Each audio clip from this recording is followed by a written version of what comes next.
অন্তর্বর্তীকালীন সরকারের প্রধান উপদেষ্টা ডক্টর মোহাম্মদ ইউনূস বলেছেন, বাংলাদেশ সেনাবাহিনী জাতির অহংকার ও বিশ্বাসের জায়গা।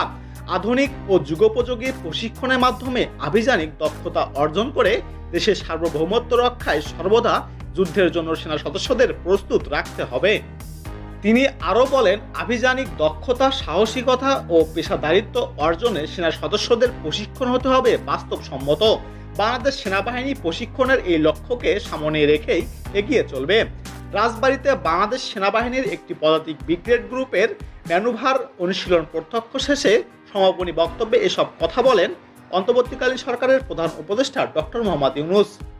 এর আগে দুপুর 12:40 হেলিকপ্টার যোগে রাজবাড়ী সামরিক প্রশিক্ষণ এলাকায় চর খাপুরায় হেলিপ্যাডে অবতরণ করেন তিনি। প্রধান উপদেষ্টা ডক্টর মোহাম্মদ ইউনূস অনুশীলন স্থলে আগমন করলে তাকে অভ্যর্থনা জানান সেনাপ্রধান জেনারেল ওয়াকারুজ্জামান।